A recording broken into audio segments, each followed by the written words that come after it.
Le syndrome d'immunodéficience acquise, SIDA en sigle, est une maladie très grave d'origine virale caractérisée par une chute brutale des défenses immunitaires de l'organisme. C'est depuis 1988 que l'Organisation mondiale de la santé, l'OMS en sigle, avait dédié la date du 1er décembre pour la célébration de cette journée. Cette journée vise à sensibiliser au VIH-Sida et faire preuve de solidarité internationale face à cette pandémie. L'agent pathogène de cette maladie est le VIH, qui signifie virus d'immunodéficience humaine.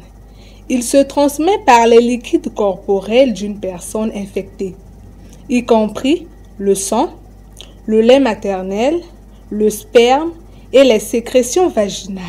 Le VIH affaiblissant progressivement le système immunitaire, la maladie finit par entraîner l'apparition des symptômes, une perte de poids, les infections de la peau, la toux, la fièvre et la diarrhée. Si aucun traitement n'est suivi, la maladie évolue vers le sida. Actuellement, force est de constater que, dans notre société, plusieurs personnes ne prennent pas conscience de la gravité de cette maladie. Et ça donne au rapport sexuel non protégé. Triste est de constater aussi que la nouvelle génération est également infectée par cette pandémie, notamment les jeunes âgés de 15 à 25 ans. D'où l'importance de sensibiliser fréquemment la population pendant et en dehors de cette journée, en vue de la conscientiser concernant les conséquences de cette maladie.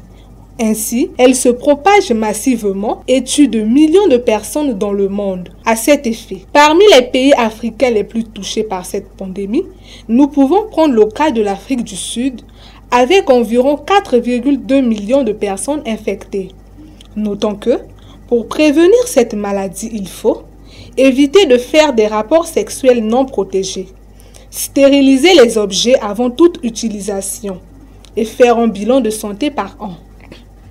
En définitive, l'État, qui est le garant de la santé publique, devrait nous protéger contre cette terrible maladie en organisant des campagnes de sensibilisation à travers des pancartes, des conférences, des ateliers, ainsi que des examens de dépistage du VIH, tout en faisant un don de t-shirts et de préservatifs, dans le but de sensibiliser la population congolaise concernant cette maladie, afin de réduire le taux de mortalité dans la société, car, comme un adage le dit, la santé n'a pas de prix.